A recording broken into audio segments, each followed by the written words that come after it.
The lamp flickers beside me, casting dancing shadows across the parchment where my quill moves in slow, deliberate strokes.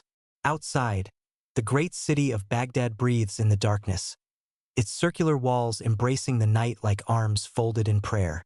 I am a scribe in the house of wisdom, and these are the hours I treasure most, when the bustle of day gives way to the whispered conversations of scholars and the gentle scratch of pen on paper. The air is thick with the scent of jasmine and frankincense, carried on the evening breeze that flows through the latticed windows of our library. They call this place Madinat as-Salam, the city of peace, but I know it better as the beating heart of the world, where knowledge flows like the Tigris and Euphrates that embrace our circular paradise. Tonight, as I copy the words of Aristotle into the flowing script of Arabic, I can hear the distant call of the muezzin from the great mosque, his voice rising and falling like music across the darkened streets. The sound mingles with the soft laughter of women in the courtyards, the gentle splash of fountains, and the whispered prayers of the faithful who walk the perfumed gardens of our magnificent city. In the lamplight, my ink glistens like liquid night, each letter forming with the precision that years of training have given my hand. The parchment beneath my fingers is smooth as silk, imported from lands so distant that their names sound like poetry when spoken aloud. Damascus, Samarkand, Cordoba, cities that exist in my mind as places where other scribes like myself sit in similar pools of light, copying the wisdom of ages into the eternal language of learning. But tonight, here in Baghdad, I am part of something greater than myself, something that will outlast the rise and fall of empires. The House of Wisdom surrounds me like a cocoon of knowledge, its walls lined with scrolls and codices that contain the collected wisdom of humanity. Greek philosophy sits beside Persian poetry, Indian mathematics nestles against Byzantine theology, and Chinese astronomy shares shelf space with the latest works of our own Islamic scholars. The air itself seems to hum with the accumulated power of all these words, all these ideas that have been gathered here like precious stones in the treasury of the mind. Through the window, I can see the torches that line the streets of the round city, their flames creating rivers of light that flow toward the center where the palace of the Golden Gate stands in magnificent splendor. Each torch is a star fallen to earth, illuminating the paths where merchants from distant lands walk with their camels and their dreams of profit, where scholars hurry between libraries and schools, where poets compose verses that will be remembered long after the stars themselves have faded from the sky. The sound of footsteps echoes in the corridor outside my chamber, soft and measured, belonging to one of my fellow scribes who works through the night as I do.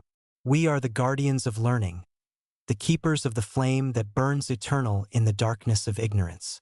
In the morning, when the sun rises over the golden dome of the palace, the markets will fill with the voices of traders and the laughter of children. But now, in these precious hours before dawn, the city belongs to us who serve the written word. My quill pauses as I hear the gentle chime of a bell from somewhere deep within the palace complex, marking another hour in the life of our great city.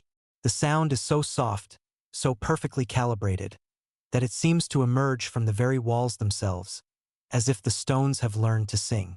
This is the hour when the commander of the faithful, Harun al-Rashid, may himself be walking through the corridors of his palace, perhaps visiting the libraries where his own scholars work, perhaps composing poetry by the light of a lamp similar to mine.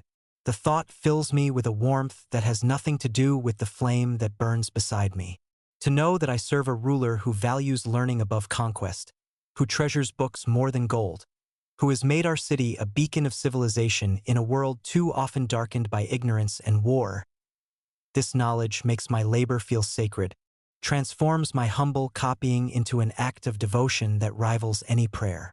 The parchment before me contains the words of the great Aristotle, but as I write them in the flowing script of Arabic, they become something new, something that belongs to our time and our place. Each letter is a bridge between the wisdom of the ancients and the understanding of the present, each word a gift that we give to the future.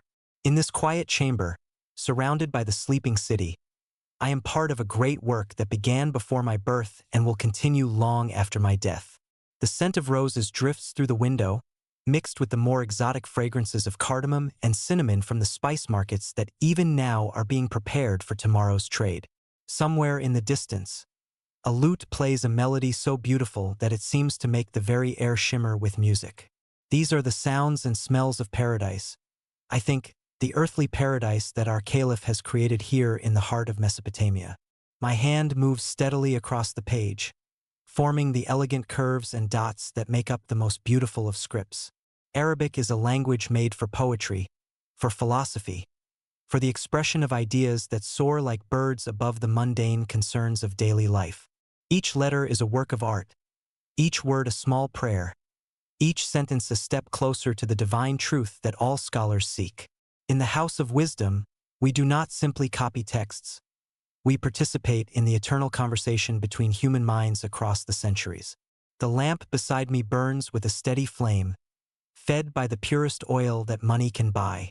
The light it casts is warm and golden, like the light of learning itself, banishing the shadows of ignorance and illuminating the path to understanding. In this light, I can see the subtle variations in the parchment's texture, the way the ink flows into the fibers, the delicate beauty of each letter as it takes shape beneath my quill. This is meditation made visible, prayer transformed into script. A cat appears in the doorway, one of the many that roam the halls of the House of Wisdom, keeping watch over our precious books and scrolls. Its eyes catch the lamplight and gleam like emeralds in the darkness. It watches me for a moment, then pads silently across the floor to curl up beside my feet, its purring adding a gentle bass note to the symphony of night sounds that surrounds us. Even the animals, it seems, understand that this is a sacred place, a temple dedicated to the worship of knowledge. The words flow from my quill like water from a spring, each one carefully chosen, each one perfectly formed. This is the work I was born to do, the calling that gives meaning to my existence. In the great scheme of things, I am but a small part of a vast enterprise, but I know that my contribution matters, that every word I copy, every text I preserve, adds to the great library of human understanding that we are building here in Baghdad. The night air carries the sound of distant laughter, perhaps from the palace where the caliph entertains his guests with poetry and music, perhaps from the homes of merchants who celebrate successful trades, perhaps from the taverns where scholars debate the finer points of philosophy over cups of wine. All of these sounds blend together into the unique music of our city, a music that speaks of prosperity and peace, of learning and culture, of a civilization at its peak. As I write, I think of the great translation movement that has brought us the wisdom of the Greeks, the Persians, the Indians, and the Chinese. Scholars from every corner of the known world have come to Baghdad to participate in this great work, bringing with them the treasures of their own traditions and taking away new understanding gained through dialogue and exchange. The House of Wisdom is like a great river where all the streams of human knowledge converge, creating something richer and more powerful than any single tradition could achieve alone. The texture of the parchment beneath my fingers is smooth and cool, like the skin of a beautiful woman or the surface of a calm lake. Each sheet is a miracle of craftsmanship, created by artisans who understand that the medium is as important as the message, that beautiful thoughts deserve beautiful homes. The ink I use is made from the finest ingredients, ground by hand and mixed with care to achieve the perfect consistency and color. These are the tools of my trade, but they are also works of art in their own right. Through the latticed window, I can see the stars that shine over our city, the same stars that have watched over scholars and scribes since the beginning of time. They seem to twinkle with approval, as if they too understand the importance of the work we do here. In distant lands, other men look up at these same stars and wonder about the mysteries of the universe. But here in Baghdad, we have astronomers who map their movements and mathematicians who calculate their distances. We are the inheritors of all human knowledge, the guardians of all human wisdom. The flame of my lamp dances slightly as a breeze moves through the chamber, casting shifting patterns of light and shadow across the pages of my manuscript. This dance of light seems to bring the words to life, to give them a vitality that goes beyond their mere meaning. In this play of light and shadow, I can almost see the ghosts of the ancient philosophers whose words I copy, can almost hear their voices whispering across the centuries, grateful that their thoughts have found safe harbor in our great library. The sound of my quill scratching across the parchment is like a whispered prayer, a gentle rhythm that matches the beating of my heart and the breathing of the sleeping city around me. This is the sound of civilization itself, the the sound of human beings reaching across time and space to share their deepest thoughts and most precious insights. In the silence of the night, this small sound takes on enormous significance, becoming a hymn to the power of the written word. A gentle knock at my door interrupts my thoughts, and I look up to see a fellow scribe, his face illuminated by the lamp he carries. He has come to share a cup of tea and perhaps to discuss a particularly difficult passage he has been working on. These moments of collegial exchange are among the greatest pleasures of my profession, opportunities to share not just knowledge but the joy of learning itself. We speak in whispers, mindful that others may be sleeping, but our quiet words carry the weight of profound discovery. The tea is fragrant with mint and honey, a perfect accompaniment to the intellectual feast that surrounds us. As we sip and talk, I am reminded of the great Persian tradition of learned conversation, of the way that wisdom can be shared not just through books but through the living exchange of ideas between kindred spirits. My colleague shows me a passage he has been translating from Greek, and we discuss the best way to render a particularly complex philosophical concept into Arabic. These are the moments when I feel most alive, most connected to the great tradition of scholarship that we serve. After my colleague departs, I return to my work with renewed energy. The night is still young, and there is much to be done before dawn breaks over the golden dome of the palace. The words of Aristotle continue to flow from my quill, each one a small victory in the great battle against ignorance and darkness. In the House of Wisdom, we are all soldiers in this battle, armed not with swords but with books, fighting not for territory but for truth. The lamp beside me burns steadily, its flame a symbol of the eternal light of learning that no darkness can extinguish.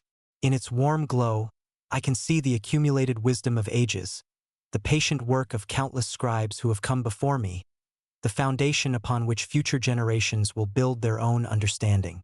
This is my legacy, my contribution to the great work of human civilization. The city around me sleeps, but the House of Wisdom never truly rests.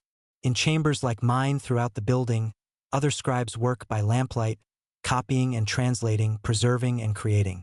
We are the guardians of memory, the keepers of the flame that burns eternal in the darkness of ignorance.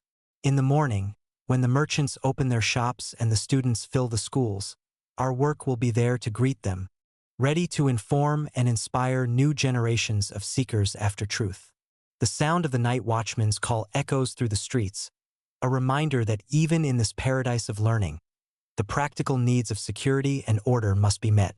But his voice is gentle and reassuring, speaking of a city at peace with itself, a place where learning can flourish without fear of war or persecution.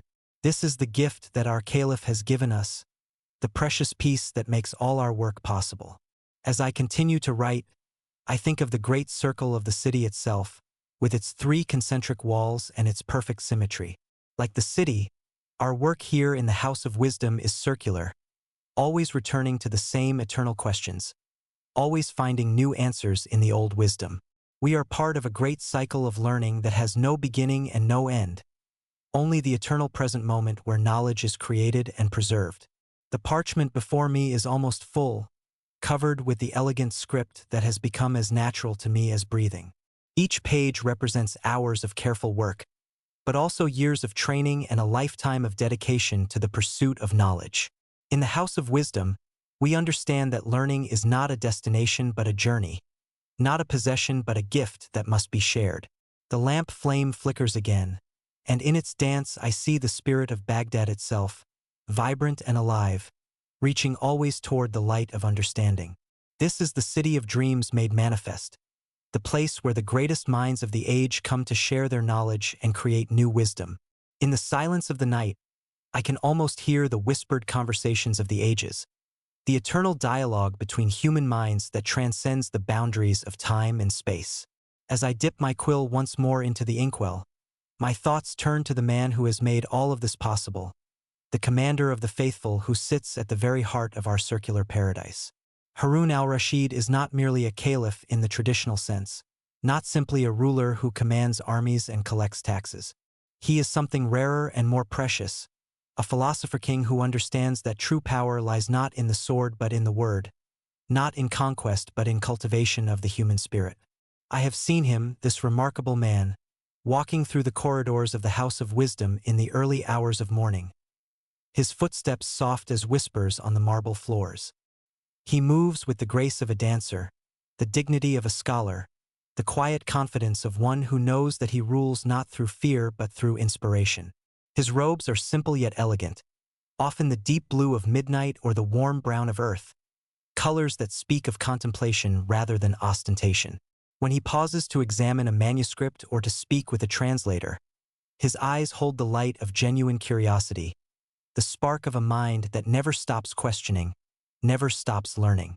The other scribes tell stories of him, whispered tales that circulate through the House of Wisdom like incense through a temple.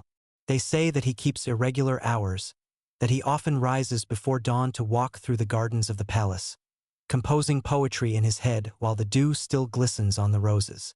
They say that he has been known to visit the libraries at midnight, drawn by insomnia not to restless pacing but to the comfort of books, the solace of ancient wisdom. In these stories, he emerges not as a distant sovereign but as a fellow seeker, a kindred spirit who shares our passion for knowledge and our reverence for the written word. The palace where he dwells is itself a marvel, a structure that embodies the principles of harmony and proportion that govern all true art. Built in the center of our circular city, it rises like a jewel from the heart of a golden ring, its domes and minarets reaching toward heaven while its foundations rest firmly on the earth. The walls are decorated with intricate geometric patterns that speak of the mathematical principles underlying all creation, while the gardens are arranged according to the ancient Persian tradition, with water flowing in 4 directions to represent the 4 rivers of paradise. But it is not the physical splendor of the palace that makes it remarkable, but the intellectual atmosphere that pervades every chamber and corridor. Here, poets recite their verses to audiences of scholars and courtiers, while mathematicians demonstrate their latest discoveries to the caliph himself. Musicians from distant lands play instruments that create sounds like liquid light, while philosophers engage in debates that continue long into the night. The palace is not merely a seat of government but a university, a conservatory, a temple dedicated to the pursuit of beauty and truth. I have heard that Harun al-Rashid speaks multiple languages with the fluency of a native, that he can recite Persian poetry with the same ease that he quotes the Quran, that he engages visiting scholars in discussions of Greek philosophy as if he had studied at the feet of Aristotle himself. This linguistic prowess is not mere intellectual showing off but a practical tool of statecraft. For in our cosmopolitan empire, the ability to communicate directly with people from many different cultures is essential for maintaining unity and understanding. The caliph's daily routine, from what I have observed and heard, reflects his commitment to learning and reflection. He rises early, often before the first call to prayer, and begins his day with meditation and reading. The morning hours are reserved for administrative duties, but even these are conducted with the thoughtfulness of a scholar rather than the mere efficiency of a bureaucrat. He listens carefully to reports from his governors and generals, asking probing questions that reveal his deep understanding of the complexities of governance. The afternoon hours are often devoted to intellectual pursuits. He may spend time in the House of Wisdom, discussing translations with the scholars, or he may hold court in the palace, where visitors from distant lands come to share their knowledge and seek his patronage. These audiences are not formal ceremonies but genuine conversations, exchanges of ideas that benefit both the caliph and his guests.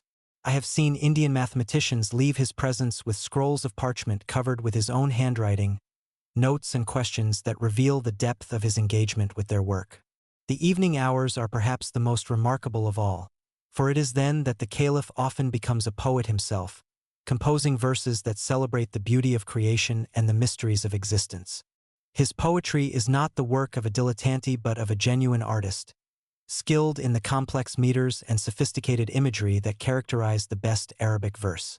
The poems circulate through the court and beyond, copied by scribes like myself and memorized by lovers of literature throughout the empire. But perhaps what strikes me most about Harun al-Rashid is his profound humility, his recognition that he is but one link in the great chain of human knowledge that stretches back to the beginning of time and forward to the end of days. He does not claim to be the source of the wisdom that flows through his court, but rather its facilitator, its protector, its most devoted servant. He understands that his role is not to create knowledge but to create the conditions in which knowledge can flourish, to provide the peace and prosperity that allow scholars to pursue their work without fear or want.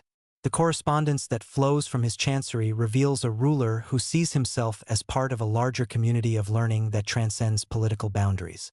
His letters to the Byzantine emperor are filled with references to shared intellectual traditions, while his communications with the rulers of India and China speak of mutual respect for different approaches to understanding the world. He sends gifts not merely as diplomatic gestures but as expressions of genuine admiration for the achievements of other cultures. The gifts themselves are carefully chosen to reflect his values and priorities. To Charlemagne, the Frankish king, he sends not gold or jewels but books, manuscripts that contain the wisdom of the East translated into Latin for the benefit of Western scholars. Along with these intellectual treasures, he sends practical gifts as well, an elephant named a bullabas that becomes a symbol of the exotic wisdom of the East, a water clock that demonstrates the precision of Islamic craftsmanship, silks and spices that speak of the prosperity that learning can bring. The caliph's relationship with the scholars of the House of Wisdom is not that of a patron to his dependents but of a senior colleague to his juniors, a master to his fellow students. He does not simply fund their work but participates in it, offering insights and asking questions that push the boundaries of their understanding. When a new translation is completed, he is often among the first to read it, and his comments and suggestions are treasured by the translators as much as any material reward. I have witnessed him in the great library, seated at a simple wooden table like any other scholar, surrounded by manuscripts and scrolls, his head bent over a text with the concentration of a student preparing for an examination. In these moments, the trappings of power fall away, and he becomes simply a man in love with learning, a seeker after truth who happens to wear the robes of a caliph. The sight never fails to move me, for it reminds me that scholarship is the great equalizer, that in the realm of ideas, we are all fellow travelers on the same journey toward understanding. The influence of his example extends far beyond the walls of the palace or even the boundaries of Baghdad. Throughout the empire, local rulers and provincial governors seek to emulate his patronage of learning, establishing schools and libraries in their own territories. The message is clear.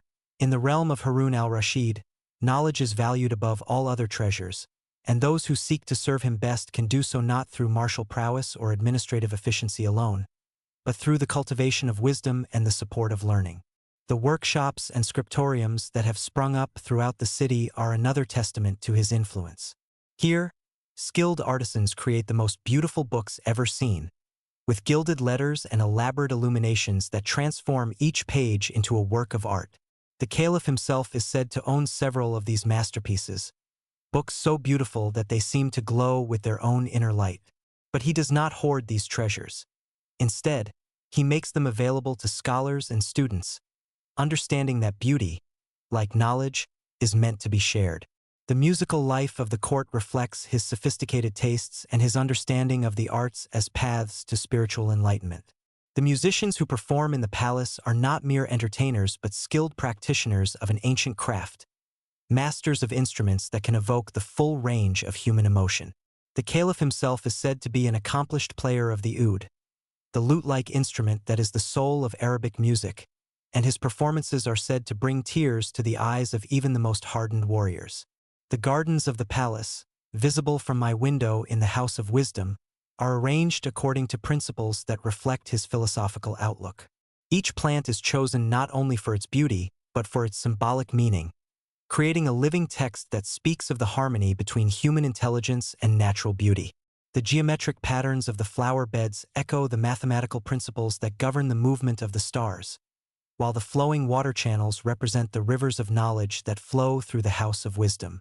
But perhaps the most remarkable aspect of Harun al-Rashid's character is his accessibility, his willingness to engage with people from all walks of life.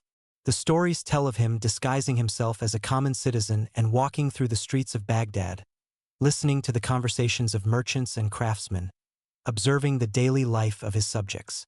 These nocturnal wanderings are not mere curiosity but a form of governance, a way of staying connected to the people he serves and understanding their needs and concerns. The justice he dispenses is informed by this direct knowledge of his subjects' lives, but also by his deep study of law and philosophy. He does not simply apply the letter of the law but seeks to understand its spirit, to find solutions that serve not only justice but mercy, not only order but compassion. His legal judgments are said to be models of wisdom, carefully reasoned decisions that take into account not only the immediate circumstances but the broader implications for society as a whole. The economic prosperity of Baghdad under his rule is not accidental but the result of carefully considered policies that reflect his understanding of the relationship between learning and wealth. He recognizes that commerce and scholarship are natural allies, that the same curiosity that drives a translator to master a new language also drives a merchant to explore new markets.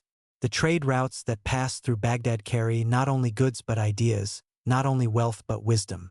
The diplomatic receptions that take place in the palace are themselves educational events, opportunities for the exchange of knowledge as much as the negotiation of treaties. Visiting ambassadors are welcomed not merely as representatives of foreign powers, but as bearers of their culture's wisdom, and their visits often result in new translations, new artistic collaborations, new understanding between peoples. The caliph's court has become a crossroads of civilizations, a place where the best of all cultures can meet and mingle. As I continue my work in the pre-dawn hours, I am struck by the realization that I am witnessing history in the making, that the age of Harun al-Rashid will be remembered as one of the great flowering periods of human civilization.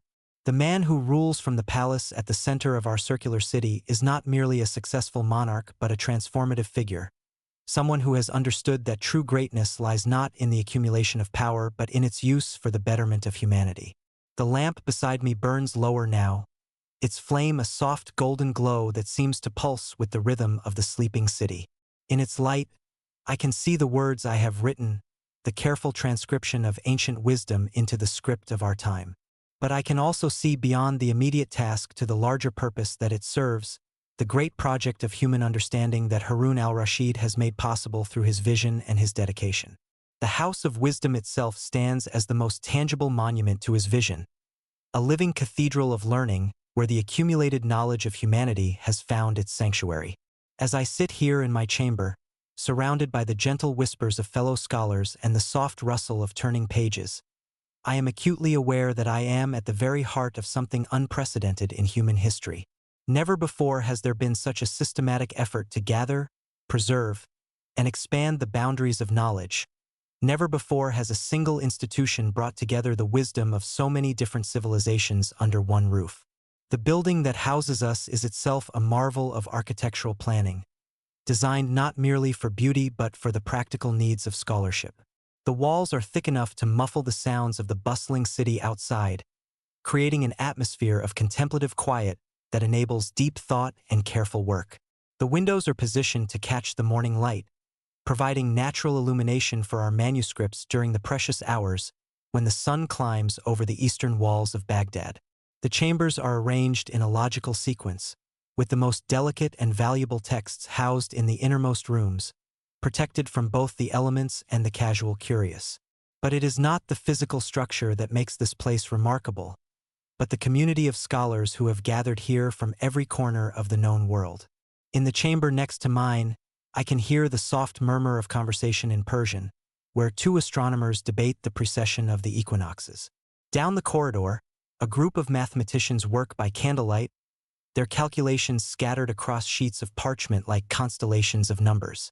In the Great Hall, a Christian monk from Constantinople discusses theology with a Buddhist scholar from India, their conversation a testament to the universal nature of the search for truth. The translation movement that has brought these men together is perhaps the most ambitious intellectual project ever undertaken. We are not merely copying texts from one language to another, but engaging in a profound act of cultural synthesis, creating new understanding through the collision of different ways of thinking. When I translate a passage from Aristotle into Arabic, I am not simply changing the words but transforming the concepts, finding new ways to express ancient ideas in the language of our time and place. The process begins with the careful selection of texts, a task that requires both linguistic skill and philosophical judgment. The scholars who lead this effort are men of extraordinary learning, fluent in multiple languages and familiar with the intellectual traditions of many different cultures. They understand that not all texts are equally valuable, that some contain timeless wisdom while others are mere curiosities of their age.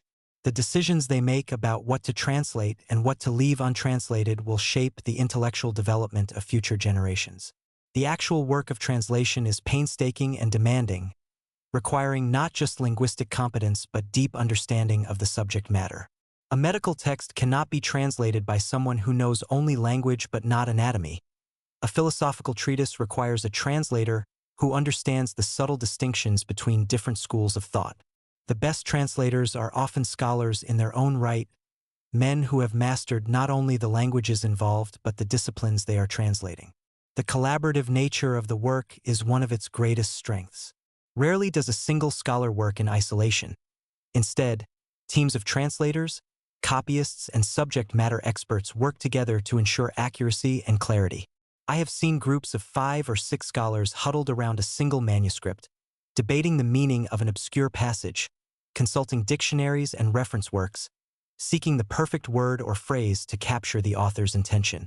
These discussions can go on for hours, sometimes days, as the scholars pursue precision with the devotion of poets seeking the perfect rhyme. The tools of our trade are as important as our skills. The quills we use are carefully selected and prepared, each one chosen for its ability to hold ink and make clean, precise strokes.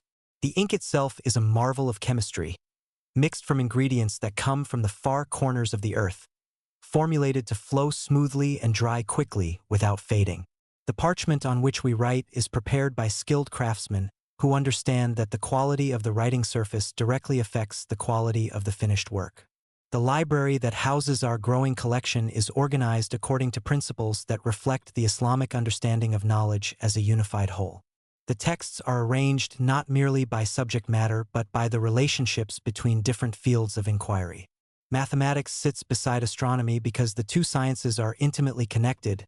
Medical texts are placed near philosophical works because both deal with the nature of human existence.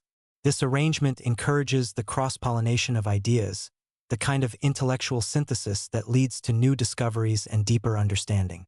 The daily routine of the House of Wisdom follows rhythms that honor both the demands of scholarship and the obligations of faith.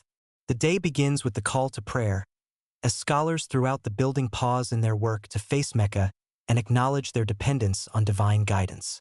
The morning hours are devoted to the most demanding intellectual work, when minds are fresh and concentration is at its peak. The afternoon brings tutorials and discussions, opportunities for established scholars to share their knowledge with younger colleagues. The evening hours are often the most productive, as the heat of the day gives way to the cool of night and the distractions of the outside world fade into silence. It is during these quiet hours that the most difficult translations are undertaken, when scholars can work for hours without interruption, losing themselves in the intricate dance of language and meaning. The soft glow of oil lamps creates pools of light throughout the building, each one illuminating a small universe of intellectual activity. The international character of our scholarly community is one of its most remarkable features. At any given time, the House of Wisdom hosts scholars from dozens of different countries and cultures, each bringing their own perspectives and traditions to the common enterprise of learning. The Christians from Byzantium contribute their knowledge of Greek philosophy and theology. The Persians bring their mastery of medicine and astronomy. The Indians share their sophisticated understanding of mathematics and logic. This diversity of backgrounds creates a richness of perspective that would be impossible to achieve in a more homogeneous environment. When scholars from different traditions encounter the same text, they often see different meanings and possibilities, leading to discussions that illuminate aspects of the work that might otherwise remain hidden. The synthesis that emerges from these encounters is often more profound than any single tradition could achieve alone. The process of creating new knowledge through translation is subtle and complex. As we work to render ancient texts into Arabic, we inevitably bring our own cultural assumptions and intellectual frameworks to bear on the material. The result is not simply a copy of the original but a new work that reflects both the wisdom of the ancients and the understanding of our own time. In this way, translation becomes a form of commentary, a way of engaging with the great minds of the past while addressing the questions of the present. The Christian scholars who work among us are particularly valuable for their knowledge of Greek and Syriac, languages that provide access to centuries of Byzantine scholarship. Many of them are monks who have spent their lives in the study of theological texts, but their linguistic skills make them invaluable partners in the translation of secular works as well. Their presence here is a testament to the tolerant spirit of our caliph, who understands that wisdom knows no religious boundaries. The Persian scholars bring with them the accumulated knowledge of the Sassanid Empire, including extensive works on medicine, astronomy, and natural philosophy. Their tradition of scholarship is ancient and sophisticated, reaching back to the time of Zoroaster and beyond. The medical texts they contribute are particularly valuable, representing centuries of careful observation and clinical experience. Their astronomical observations have been refined over generations, creating a body of data that is essential for understanding the movements of the celestial bodies. The Indian scholars who have joined our community represent one of the most mathematically sophisticated civilizations in the world. Their understanding of numerical systems and algebraic concepts is far in advance of anything known in the West, and their contributions to our mathematical knowledge are invaluable. They have brought with them texts on arithmetic, geometry, and algebra that will revolutionize the way we think about numbers and their relationships. The Chinese visitors, though fewer in number, bring knowledge of technologies and scientific methods that are completely unknown in the West. Their understanding of magnetic phenomena, their sophisticated astronomical instruments, and their mastery of chemical processes all contribute to the growing body of knowledge housed in our library. The cultural exchange that results from their presence enriches not only our understanding of their civilization but our appreciation for the diversity of human achievement.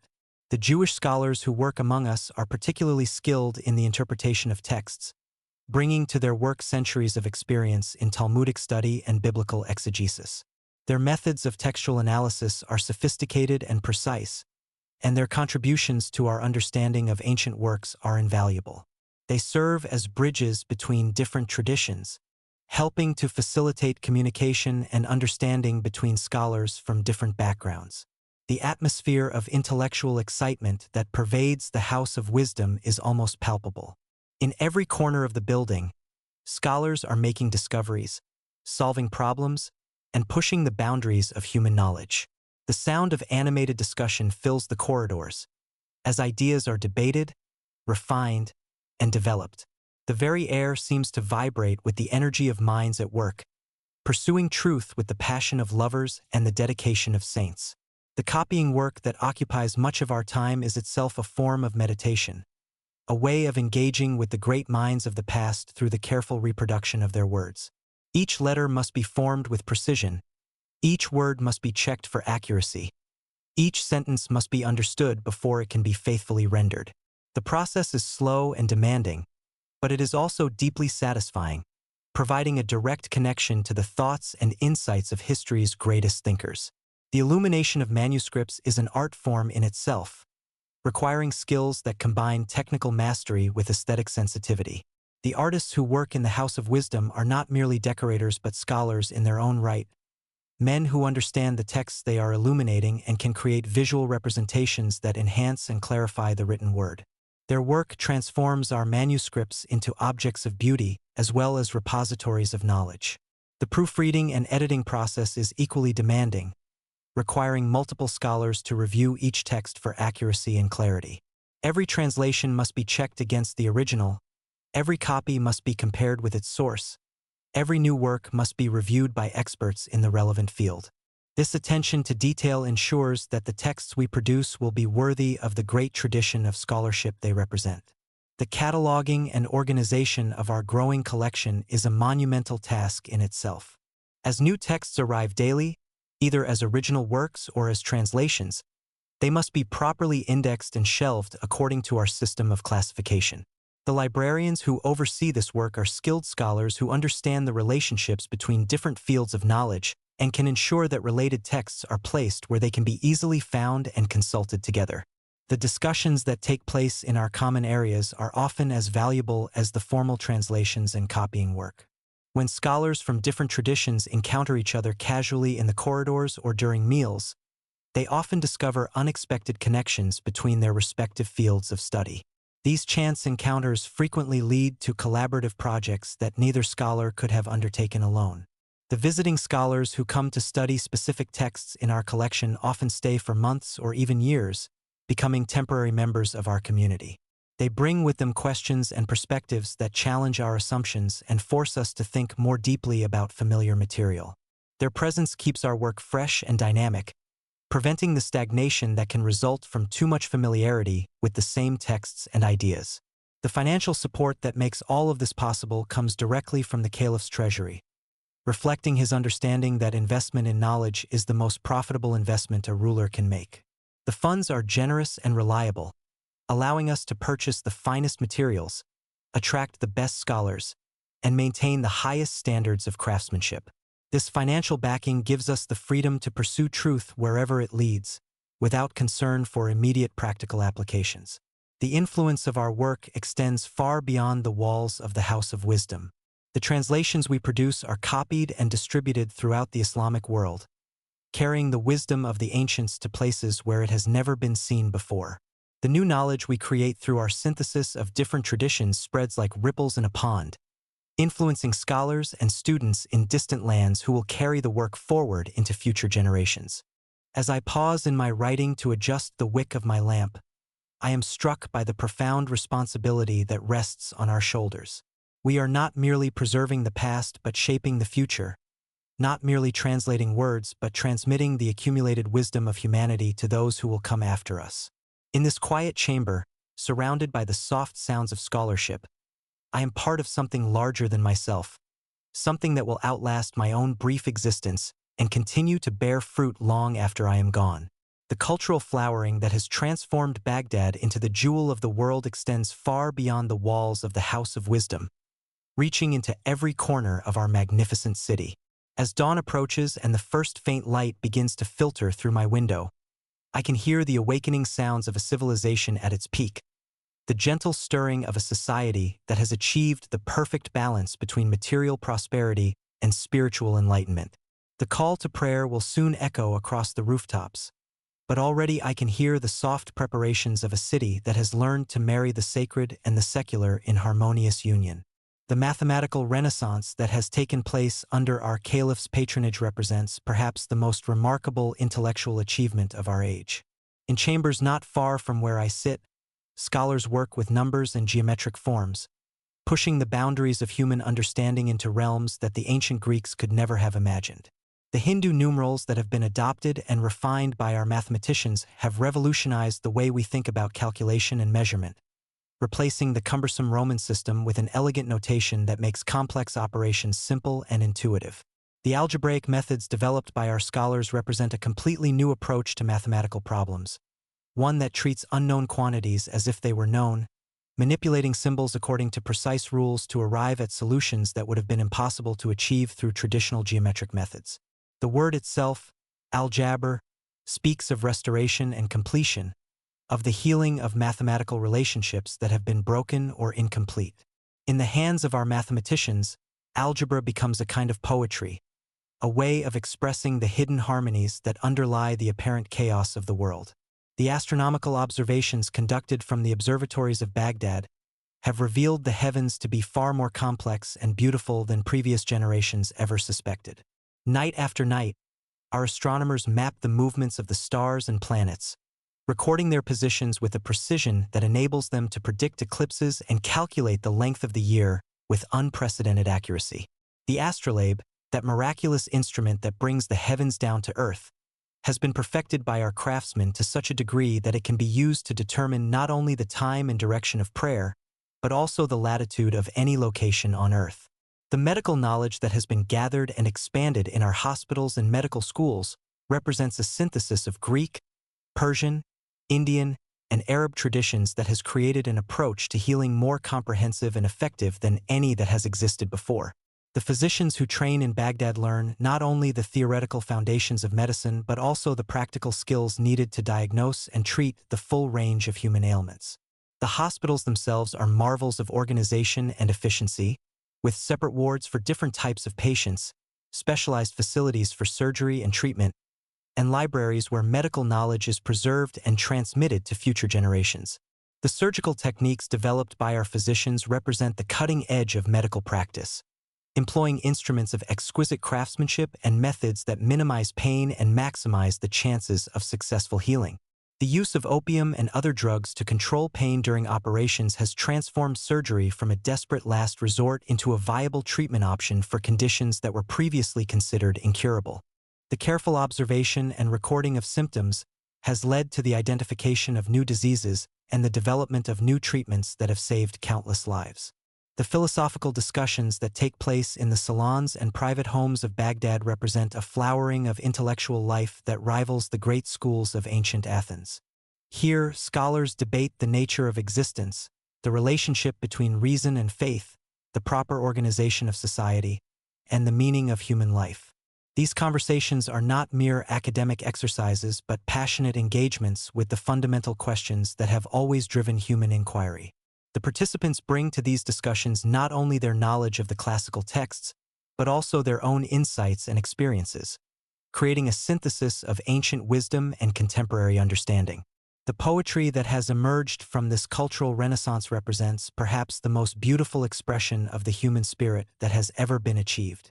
The poets of Baghdad have inherited the rich tradition of Arabic verse, with its complex meters and sophisticated imagery, but they have expanded and enriched it through contact with Persian, Greek, and Indian literary traditions.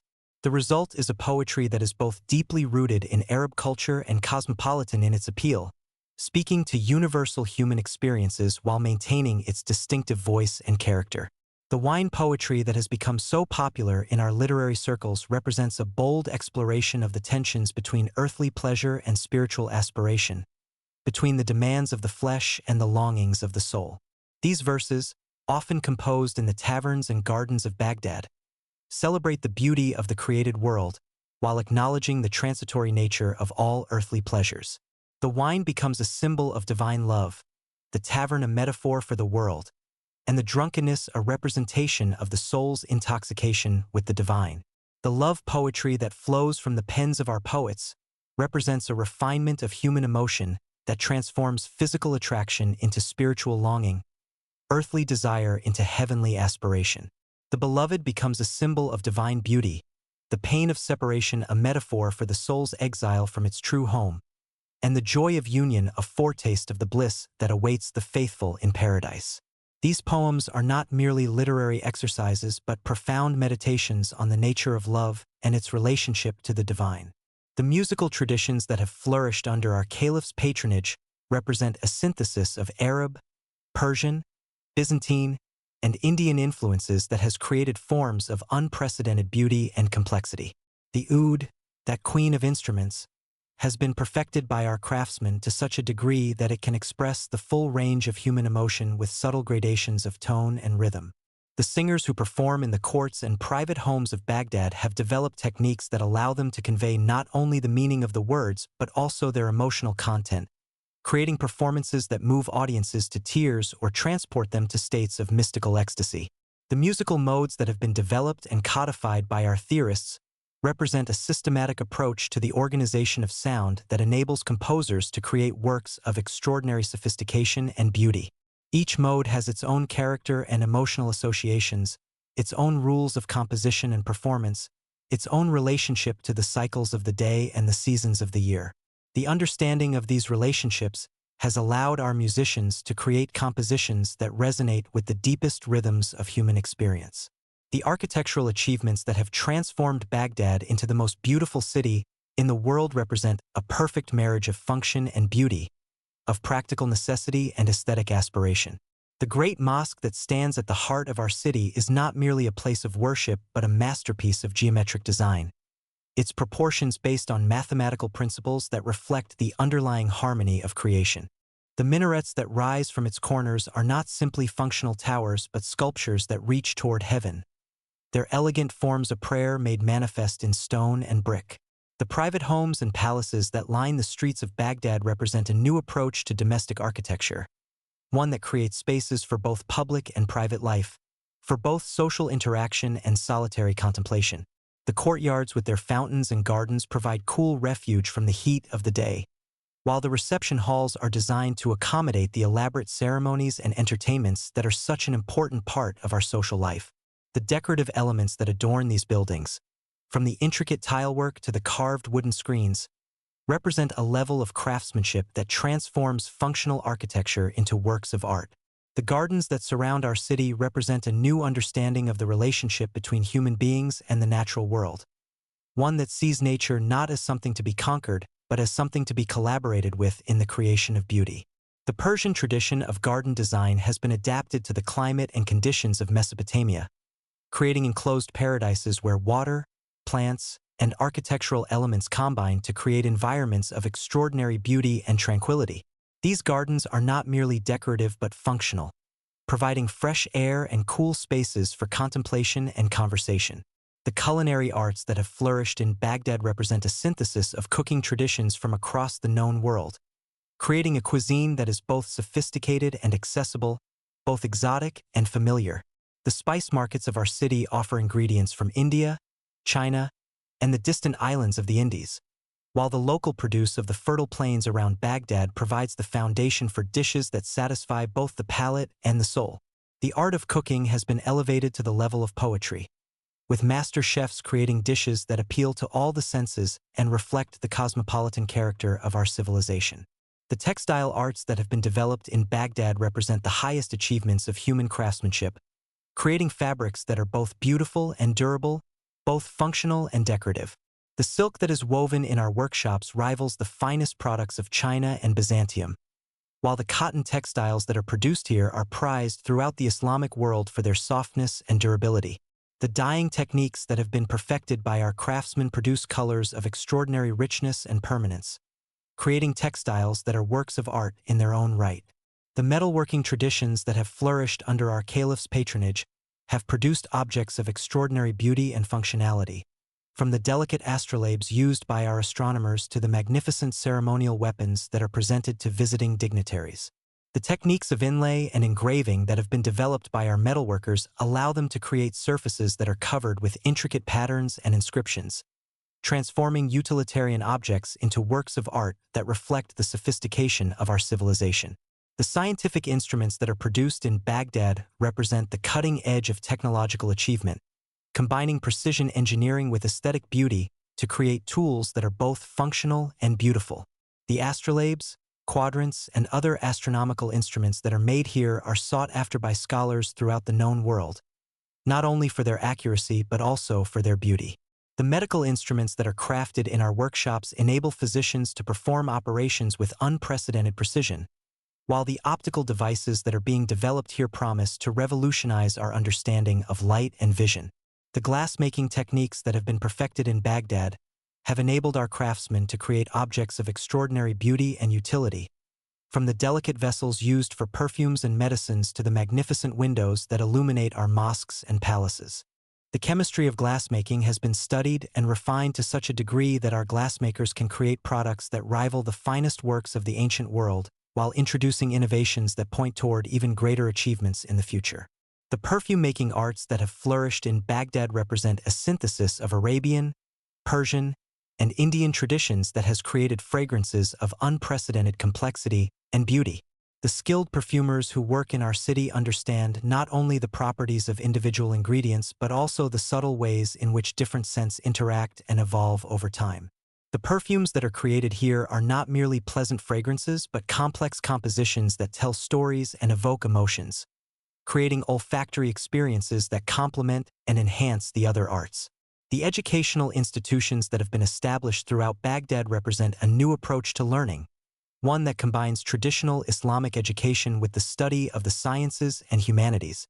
The madrasas that have been founded here attract students from throughout the Islamic world, while the libraries and schools that are attached to the mosques provide education for the children of ordinary citizens. The curriculum that has been developed for these institutions represents a careful balance between religious instruction and secular learning, ensuring that graduates are prepared both for the practical demands of life and for the spiritual journey that is the ultimate goal of all education. The literary salons that meet in the homes of wealthy patrons represent a new form of intellectual and social life, one that brings together poets, scholars, musicians, and other creative individuals in an atmosphere of refined conversation and artistic performance. These gatherings are not merely social events but laboratories of cultural creativity, where new ideas are tested and refined, where collaborations are formed, and where the latest developments in the arts and sciences are discussed and debated. The influence of these salons extends far beyond their immediate participants, shaping the cultural life of the entire city and setting standards of taste and refinement that influence the broader society. The manuscript illumination that has been developed in Baghdad represents a new art form, one that combines the traditional Islamic prohibition against figurative art with the need to create visually appealing and informative texts. The illuminators who work in our scriptoriums have developed techniques of abstract decoration that transform the pages of our books into works of art, using geometric patterns, calligraphic flourishes, and gold leaf to create visual effects that enhance and complement the written word. The result is a form of book art that is both functionally effective and aesthetically beautiful, creating objects that are treasured not only for their content but also for their physical beauty. As the first light of dawn begins to touch the golden dome of the caliph's palace, I am filled with a sense of profound gratitude for the privilege of witnessing this golden age of human achievement. The cultural flowering that has transformed Baghdad into the center of the civilized world represents not merely the achievement of a single ruler or a single generation, but the culmination of centuries of human striving toward beauty, truth, and understanding. In this moment, as I sit surrounded by the fruits of this great endeavor, I am reminded that we are not merely observers of history, but participants in its creation. Not merely beneficiaries of past achievements, but contributors to the legacy that we will leave for future generations. The morning light that now streams through my window carries with it the sounds of a city awakening to another day of commerce and diplomacy, of cultural exchange and international discourse. From my vantage point in the House of Wisdom, I can see the roads that stretch away from our circular city in all directions, carrying merchants and ambassadors, scholars and pilgrims to the far corners of the known world. These roads are not merely paths for physical travel but channels of communication that connect Baghdad to every major center of civilization, making our city the beating heart of a vast network of cultural and commercial exchange.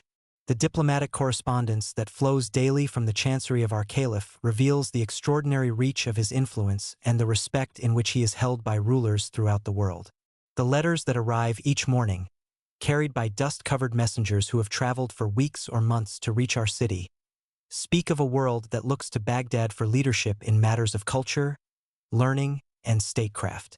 The responses that flow back, written in the elegant hand of our court scribes and sealed with the caliph's own seal, carry the wisdom and authority of a ruler who has elevated diplomacy to the level of an art form. The relationship between our caliph and the Byzantine emperor represents one of the most complex and fascinating diplomatic dialogues of our age. These two great powers, separated by vast distances and profound religious differences, have found in their shared commitment to learning and culture a basis for mutual respect and fruitful exchange.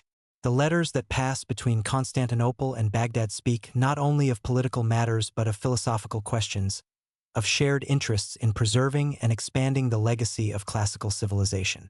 The gifts that travel along these diplomatic routes are carefully chosen symbols of cultural achievement and mutual respect. When our caliph sends a manuscript of Aristotle translated into Arabic to the Byzantine court, he is not merely sharing knowledge but demonstrating the sophistication of Islamic scholarship and the continuity of intellectual tradition between the two civilizations.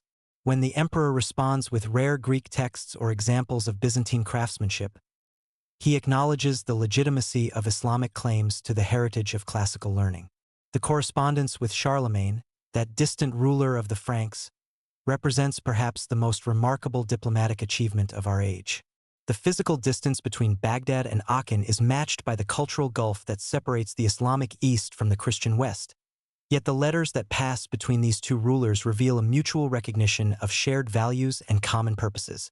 Both men understand that true greatness lies not in military conquest alone, but in the patronage of learning and the cultivation of civilization.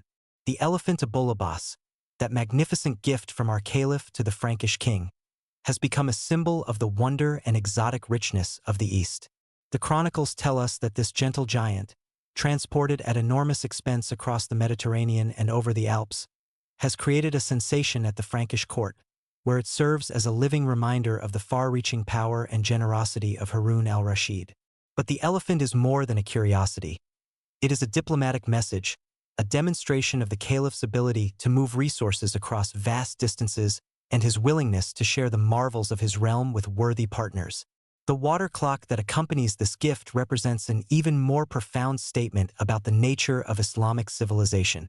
This mechanical marvel, with its precisely calibrated mechanisms and its ability to mark the hours with perfect accuracy, demonstrates the advanced state of Islamic technology and the sophisticated understanding of mathematics and engineering that characterizes our scholarly tradition. To receive such a gift is to acknowledge the sender as a fellow participant in the great project of human advancement, a peer in the community of civilized rulers. The trade routes that connect Baghdad to the markets of China carry more than silk and spices. They carry ideas, technologies, and cultural practices that enrich both civilizations. The Chinese merchants who arrive in our city bring with them not only the exotic products of their homeland, but also knowledge of techniques and concepts that are unknown in the West. The papermaking technology that has been adapted from Chinese methods has revolutionized the production of books and documents, making it possible to create manuscripts more quickly and cheaply than ever before. The astronomical observations that arrive from Chinese scholars are compared with our own calculations, leading to improvements in both traditions and a deeper understanding of celestial mechanics. The magnetic compass, that marvelous invention that allows navigators to find their way across trackless oceans, has been studied and refined by our own craftsmen, who have developed new applications for this revolutionary technology. The exchange of mathematical techniques has led to advances in both algebraic and geometric methods, creating a synthesis that is richer than either tradition alone. The diplomatic missions that travel to the courts of India carry letters written in Arabic, Persian, and Sanskrit, demonstrating the multilingual capabilities of our diplomatic corps and the cosmopolitan nature of our civilization. The Indian rulers who receive these missions are themselves patrons of learning, and the exchanges that result often focus as much on intellectual matters as on political concerns. The mathematical texts that arrive from India are studied with the same care that we devote to Greek philosophy, while the Indian scholars who visit Baghdad contribute their own insights to our understanding of astronomy, medicine, and natural philosophy. The monsoon winds that bring these diplomatic missions also carry the spices and precious stones that have made our merchants wealthy, but they also bring ideas and knowledge that are far more valuable than any material cargo. The Indian understanding of zero as a number rather than merely an absence has transformed our mathematical thinking, while their sophisticated astronomical observations have improved our own calculations of planetary movements. The medical knowledge that flows from Indian practitioners to our own physicians has led to new treatments and a deeper understanding of the human body.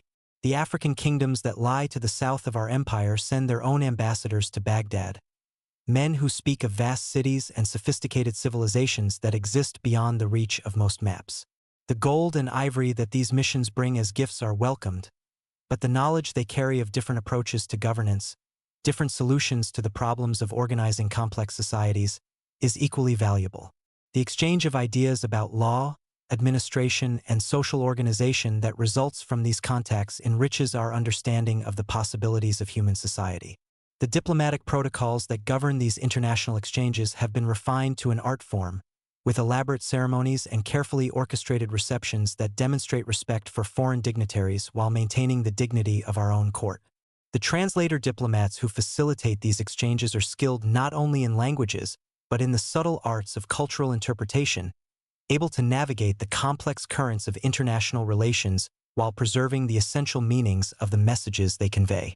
The intelligence network that supports these diplomatic activities provides our caliph with detailed information about conditions throughout the known world, enabling him to make informed decisions about policy and to anticipate developments that might affect our interests. The reports that arrive from our agents in distant lands speak not only of political developments but of cultural and technological advances, of new discoveries and changing circumstances that might create opportunities for beneficial exchange.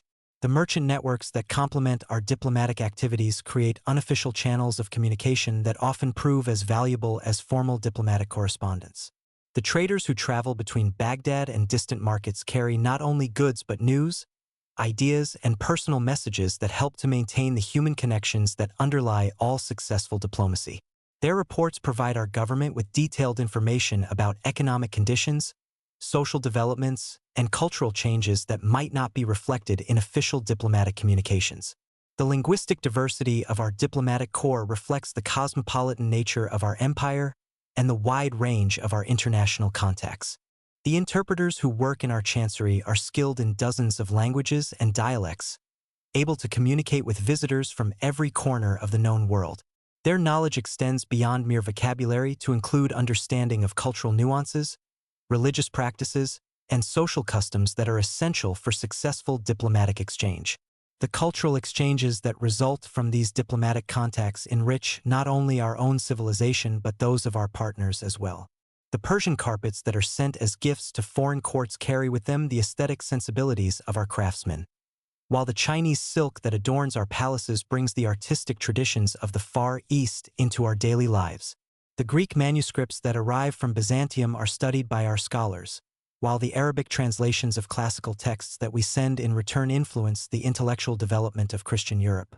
The medical knowledge that is exchanged through these diplomatic channels has led to advances in the treatment of disease and the understanding of human anatomy that benefit all of humanity. The surgical techniques developed in Baghdad are shared with physicians in distant lands, while the pharmaceutical knowledge that arrives from India and China is incorporated into our own medical practice. The result is a steady improvement in the health and longevity of people throughout the civilized world. The technological innovations that spread through these networks of exchange accelerate the pace of human progress in ways that would be impossible if civilizations remained isolated from one another.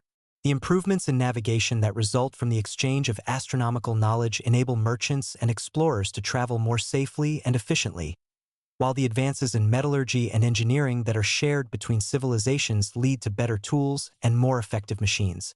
The philosophical dialogues that are conducted through diplomatic correspondence and scholarly exchange create a community of thinkers that transcends political boundaries and religious differences.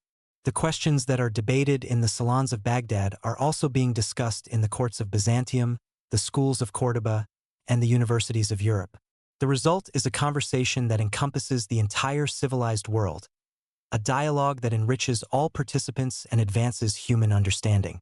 The artistic influences that flow along these diplomatic routes create new forms of expression that combine elements from different traditions in innovative ways.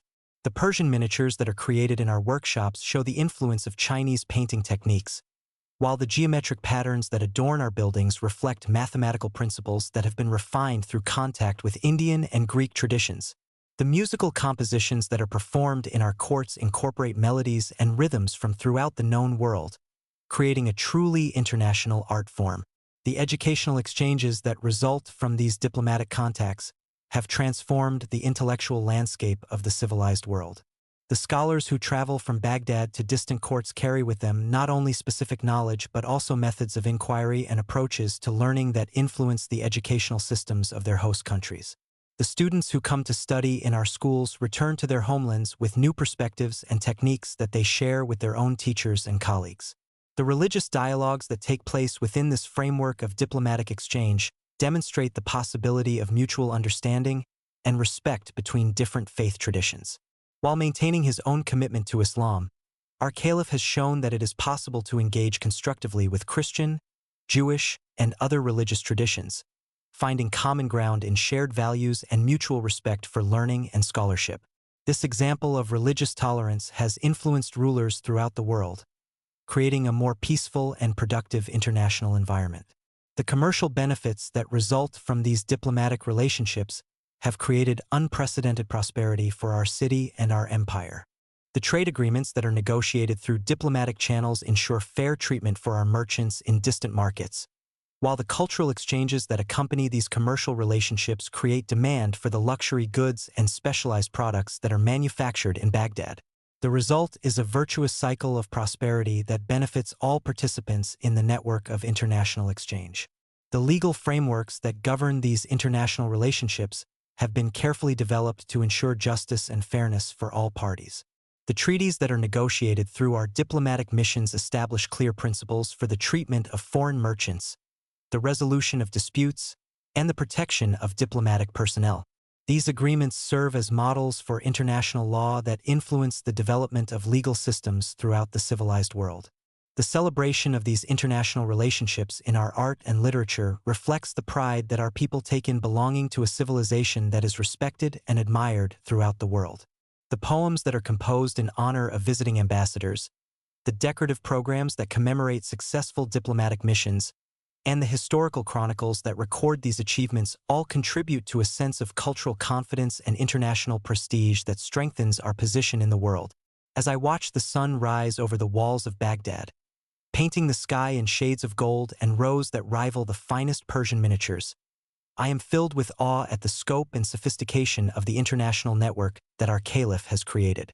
From this circular city at the heart of Mesopotamia, the influence of Islamic civilization reaches to every corner of the known world, carrying with it the message that knowledge, beauty, and justice are universal values that can unite humanity across all the boundaries that seem to divide us.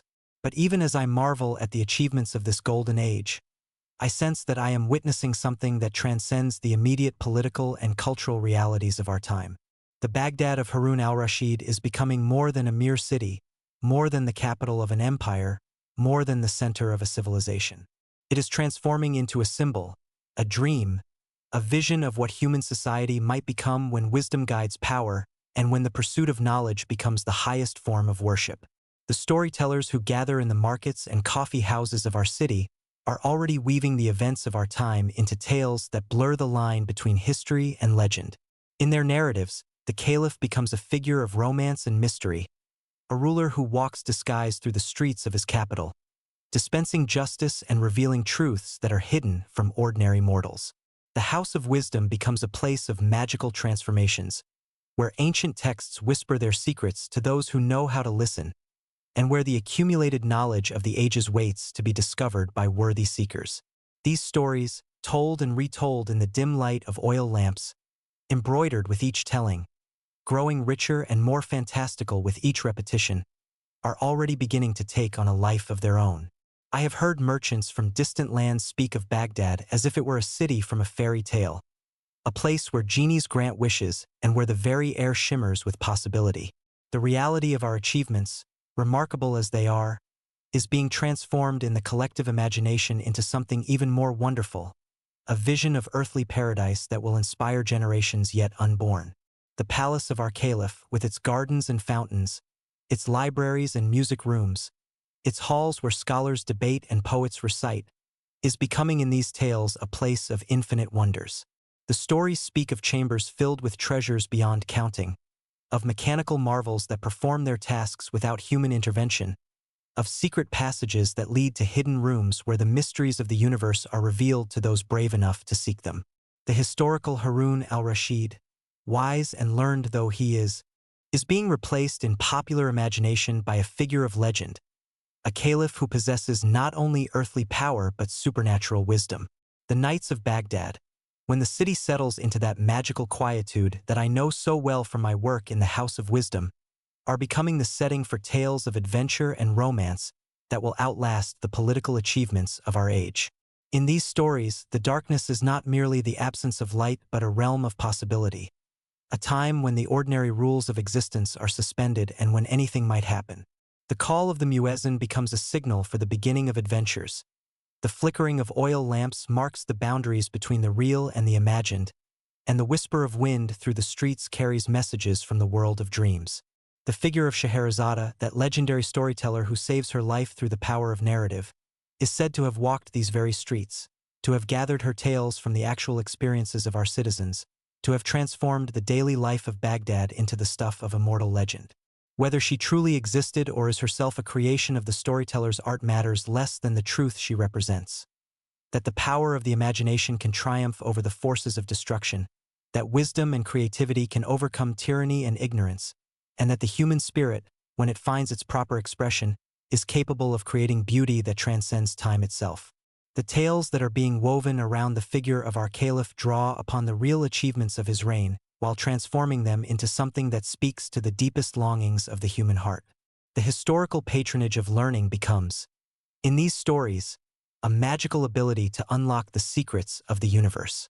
The actual diplomatic relationships with distant lands become tales of miraculous journeys to kingdoms at the edge of the world. The real prosperity of our city becomes a vision of abundance so complete that every desire can be fulfilled, every dream can be realized. The merchants who travel the trade routes that connect Baghdad to the world are becoming, in these emerging tales, figures of romance and adventure. Their caravans are transformed into expeditions to lands of wonder. Their commercial negotiations become quests for magical treasures, and their return journeys become triumphal processions bearing the marvels of distant realms. The actual spices and silks they carry are embellished in the storyteller's imagination with magical properties, while the exotic animals and precious stones they bring to our markets become elements in tales of supernatural adventure. The scholars of the House of Wisdom, men like myself who labor quietly over translations and commentaries, are being transformed in these stories into figures of mystery and power. The actual process of translating Greek philosophy into Arabic becomes, in the popular imagination, a kind of magical transformation that unlocks hidden truths and reveals secret knowledge. The libraries where we work become treasure houses of supernatural wisdom, and the manuscripts we preserve become talismans that possess the power to transform their readers. The musicians and poets who grace our courts are becoming, in these tales, figures who can move not only human hearts but the very forces of nature. Their songs are said to have the power to calm storms, to heal the sick, to open locked doors, and to reveal the locations of hidden treasures. The actual beauty of their art is being transformed into something that transcends mere aesthetic pleasure, becoming a force that can reshape reality itself. The architectural marvels of our city, from the circular walls to the golden dome of the palace, are being incorporated into stories that present them as the products of supernatural craftsmanship. The actual engineering skills that created these wonders are being replaced, in the popular imagination, with tales of jinn and magical beings who labored to create a city worthy of the greatest ruler on earth. The geometric patterns that adorn our buildings are becoming, in these stories, mystical symbols that possess the power to transport viewers to other realms of existence. The gardens that surround our palaces and homes, with their carefully planned arrangements of water, plants, and architectural elements, are being transformed in these tales into earthly paradises where the normal laws of nature are suspended. The actual horticultural techniques that make these gardens possible are being replaced with stories of magical springs, of trees that bear fruit in all seasons, of flowers that sing and birds that speak in human voices. The real beauty of these spaces is being enhanced by the storyteller's imagination into something that exceeds even the gardens of paradise. The international relationships that our caliph has cultivated with rulers throughout the world are becoming, in these emerging tales, the stuff of epic romance. The actual diplomatic correspondence becomes a series of magical communications that transcend the barriers of language and distance. The gifts that are exchanged between courts become magical talismans that possess the power to ensure friendship and prosperity. The ambassadors who travel these routes become heroes of adventure stories, their journeys taking them through realms of wonder and danger. The prosperity that has made Baghdad the wealthiest city in the world is being transformed in these stories into a vision of abundance so complete that it seems to exceed the bounds of earthly possibility. The actual success of our merchants and craftsmen becomes, in the popular imagination, the result of supernatural favor, while the beauty of the goods they produce is enhanced by magical properties that make them more precious than mere material objects could ever be. The tolerance and intellectual openness that characterizes our civilization is being transformed in these tales into a magical ability to understand and communicate with all beings, human and supernatural. The actual multicultural character of our society becomes, in the stories, a vision of universal harmony where all differences are resolved through wisdom and understanding. The real achievements of our scholars in translating and preserving knowledge become, in the popular imagination, a magical ability to unlock the secrets of the universe. The justice that our caliph dispenses, informed by his deep learning and his genuine concern for his subjects, is being transformed in these stories into a supernatural ability to see into the hearts of men and to know the truth regardless of appearances. The actual legal procedures that govern our society become, in the tales, magical processes that ensure that right always triumphs over wrong, that the innocent are always protected, and that the guilty are always punished in ways that fit their crimes. The religious life of our city, with its balance of orthodox Islamic practice and tolerant acceptance of other traditions, is being transformed in these stories into a vision of spiritual perfection where the boundaries between the earthly and the divine become permeable. The actual mosques and madrasas become, in the popular imagination, places where miracles occur regularly, where prayers are answered instantly, and where the faithful can receive direct guidance from the divine. The medical knowledge that has been accumulated in our hospitals and schools is being transformed in these tales into magical healing powers that can cure any disease and even restore the dead to life. The actual surgical techniques and pharmaceutical knowledge of our physicians become, in the stories, supernatural abilities that transcend the normal limitations of medical practice. The real advances in understanding human anatomy and physiology become magical insights that reveal the secrets of life itself. The astronomical observations that have been conducted in our observatories are being transformed in these stories into magical abilities to control the movements of the stars and planets. The actual mathematical calculations that enable us to predict eclipses and track celestial movements become, in the popular imagination, supernatural powers that can influence the course of destiny itself. The real instruments that our craftsmen create become magical devices that can reveal the future and unlock the mysteries of the cosmos.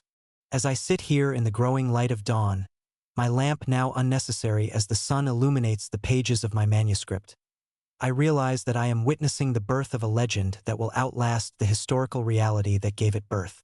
The Baghdad of Harun al-Rashid is becoming the Baghdad of the Arabian Nights, a city that exists as much in the realm of imagination as in the world of fact. The actual achievements of our civilization, remarkable as they are being transformed into something even more precious.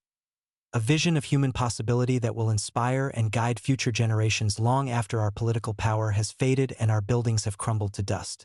The stories that are being told in our markets and coffee houses, the tales that are being carried by merchants and pilgrims to distant lands, the narratives that are being woven around the figure of our caliph and the wonders of our city, are becoming the true legacy of this golden age.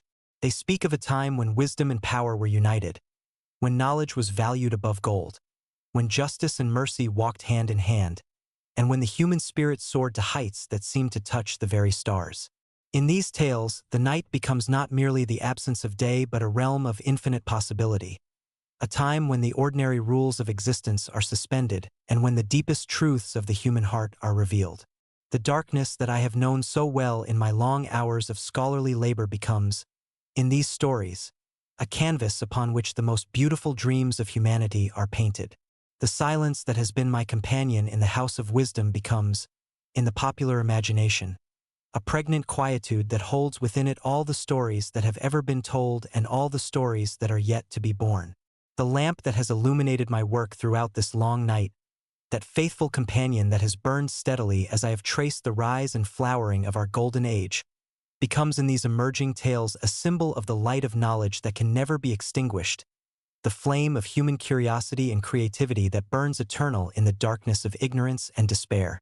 The books that surround me, the manuscripts that contain the accumulated wisdom of the ages, become in the storyteller's imagination magical texts that possess the power to transform their readers and to reveal the deepest secrets of existence. As the call to prayer echoes across the awakening city, as the first merchants begin to open their shops and the first students hurry toward their schools, as the great wheel of daily life begins another revolution, I am filled with the certainty that this moment, this golden age of human achievement, will live forever in the realm of story and imagination. The historical Harun al-Rashid may pass away, his empire may crumble, his palaces may fall to ruin, but the Harun al-Rashid of legend will rule eternally in the kingdom of the human heart, and the Baghdad of the Arabian Nights will forever remain the city of dreams, the place where all things are possible and where the deepest longings of the human spirit find their perfect expression. In the stories that are even now being born in the imagination of our people, Baghdad becomes not merely a city but a state of mind, not merely a place but a possibility, not merely a historical reality but an eternal dream. It is the city where wisdom walks the streets in human form, where justice is dispensed with perfect fairness, where beauty is created with effortless grace, and where the night itself becomes a storyteller, weaving tales of wonder that will echo through the corridors of time until the end of days. The quill falls still in my hand as the sun climbs higher, and the sounds of the waking city grow louder around me. But in my heart, the night continues, eternal and filled with stories, and in my mind, the voice of Baghdad whispers on, telling tales of a golden age when the world was young and all things were possible, when knowledge was the highest treasure and wisdom the greatest power, and when the human spirit, freed from the constraints of the mundane world, soared on wings of imagination toward the infinite stars.